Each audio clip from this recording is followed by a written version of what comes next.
MSME से मिलेंगे तो बहुत सारा उसमें अपॉर्चुनिटी है। आप अपनी आइडिया बताओ, बहुत सारे आपको पैसे मिलते हैं। MBBS नहीं निकल पाता है तो फिर क्या करना चाहिए? फ्री ऑफ कॉस्ट एडमिशन भी कराता हूँ। ग्रेटर नोएडा में बहुत सारे कॉलेज हैं।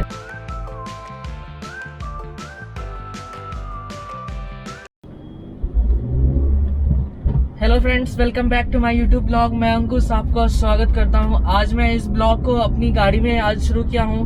तो मुझे कुछ काम है कॉलेज का, तो अभी हम चलते हैं कॉलेज और इम्पोर्टेंट काम है। जैसा कि मैं आपको दिखाया था, IMT कॉलेज में पढ़ रहा था, तो कॉलेज में कुछ पेपर वर्क बचे हुए हैं जो मैं कंप्लीट करने जा रहा हूँ। और मैं कंसल्टेंसी भी देखता हूँ, एडमिशन भी कराता हूँ। तो जिन बच्चों को अगर फ्री ऑफ कॉस्ट कंसल्टेंसी चाहिए तो मुझसे संपर्क कर सकते हैं, कमेंट में आप बता सकते हैं। तो और मैं बताना चाहूँगा कि यहाँ पे ग्रेटर नोएडा में बहुत सारे कॉलेज हैं और आज कॉलेज के बारे में ही हम बात करेंगे इस ब्लॉग में, क्योंकि बहुत सारे बच्चे होते हैं कि अपनी नीट की तैयारी करते हैं, MBBS की तैयारी करते हैं, तो MBBS नहीं निकल पाता है तो फिर क्या करना चाहिए? MBBS मैं भी नीट की तैयारी किया था, मैं अपनी एक्सपीरियंस आज इस ब्लॉग में भी बताऊंगा।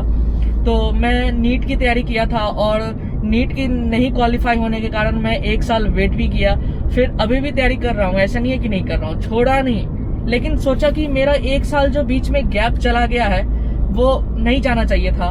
तो मैं सोचा कि अब क्या करता हूँ, क्योंकि मैं 1 साल नीट की तो तैयारी कर लिया आकाश में, उसके बाद फिर सोचा कि 1 साल मेरा तो पढ़ाई हो गया, लेकिन आकाश में जाने के बाद जो मुझे पता चला कि क्यों लोग नीट की तैयारी करने के लिए रेजोनेंस आकाश जाते हैं। तो देखो दोस्तों, अगर आपको नीट की तैयारी करनी है या फिर MBBS क्वालिफाई करना है तो आप सबसे पहले अपना बेस मजबूत करो और 9th 10th का जो NCERT बुक है ना वो पढ़ना शुरू करो। और 9th 10th का जो NCERT बुक अगर कंसेप्ट क्लियर होगा, और 11th 12th में आप साइंस बायो रखना, क्योंकि नीट कंपलसरी है, जरूरी है बायो। तो जो बायो की बुक जो है ना वो आप उसको पढ़ते रहना और आपको पता चल जाएगा कि क्या उस बुक में है। NCERT बुक में जो एक एक लाइन है ना, एक एक लाइन मान्यता है, एक एक लाइन की बहुत जरूरत है।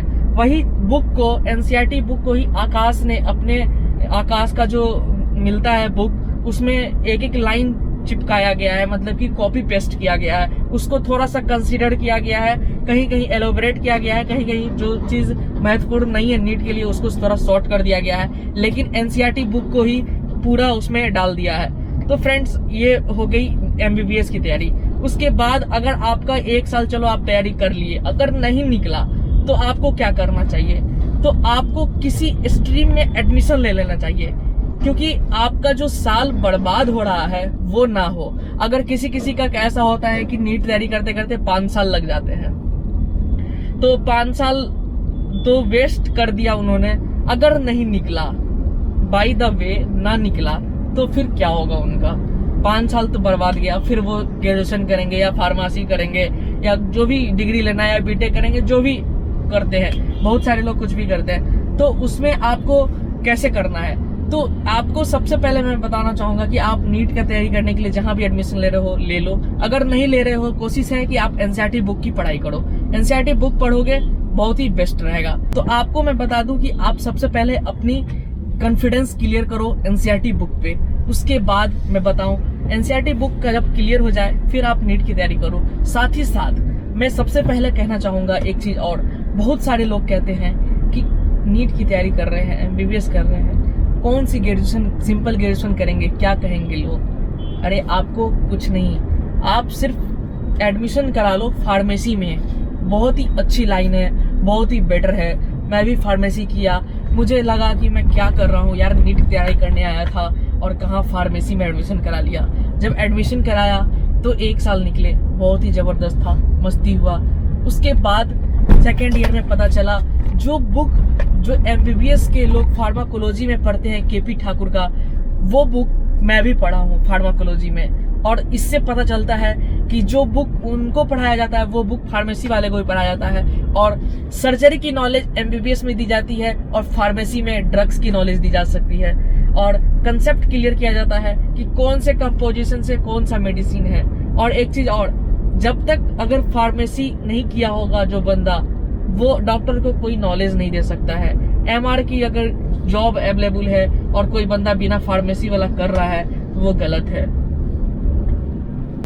उसके बाद मैं बताना चाहूंगा आपको कि फार्मेसी में आपको बेनिफिट अपॉर्चुनिटी, उसके बाद आप अपना यहाँ पे कंपनी में ज्वाइन कर सकते हैं। कंपनी में आप नई ड्रग्स डेवलप कर सकते हैं। अगर आप खुद का करना चाहते हैं तो MSME आपको बहुत ही सपोर्ट करती है।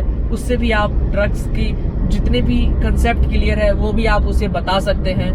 उसके बाद मैं आपको बताना चाहूँगा कि जब आप MSME से मिलेंगे तो बहुत सारा उसमें अपॉर्चुनिटी है, बहुत सारे आपको पैसे मिलते हैं उसमें आपको काम करने के लिए। आप अपनी आइडिया बताओ और छोटी सी भी आइडिया आपका वहाँ पे सक्सेसफुल हो जाता है। जिनके पास पैसे नहीं है उनके लिए MSME बहुत ही बेटर है, और जो पैसे हैं वो भी आप MSME में जाके सबमिट कर सकते हैं। बहुत ही अच्छा अभी ट्रेंडिंग चला हुआ है MSME का। जो स्मॉल फाइनेंस जो है ना वो गवर्नमेंट देती है, उसमें आपको कोई चार्ज नहीं, कोई ब्याज नहीं, कुछ नहीं देना पड़ता है, वो बहुत बेटर है। फ्रेंड्स, अगर वीडियो आप यहाँ तक देखी हैं तो चैनल को कर लीजिएगा सब्सक्राइब और बेल आइकन पे प्रेस कर दीजिएगा, क्योंकि हमारी वीडियो का नोटिफिकेशन आपको सबसे पहले मिल सके। और मैं बहुत और भी जगह ट्रैवल करने वाला हूँ, वो सब वीडियो आपको दिखेगा। और मैं देखता हूँ कि अभी कहाँ कहाँ जाना है। कुछ दिनों में सोच रहा हूँ बाहर निकलने का, लेकिन लॉकडाउन का क्या सीन है और कोविड के से रिलेटेड है, तो मैं देखता हूँ कहाँ कहाँ जाऊँगा नहीं जाऊँगा, सब आपको दिखेगा। तो चैनल को कर लीजिएगा सब्सक्राइब और बेल आइकन पे प्रेस कर दीजिएगा। और भी आप जाके देखिए प्लेलिस्ट में मैं अच्छा वीडियो अभी अपलोड कर दिया हूँ। 40 के आसपास मेरा ब्लॉग अभी अपलोड हो चुका है, और आप देखिए। अगर वीडियो अच्छा लग रहा है तो चैनल कर लीजिएगा सब्सक्राइब और बेल आइकन पे प्रेस करिएगा। थैंक यू दोस्तों।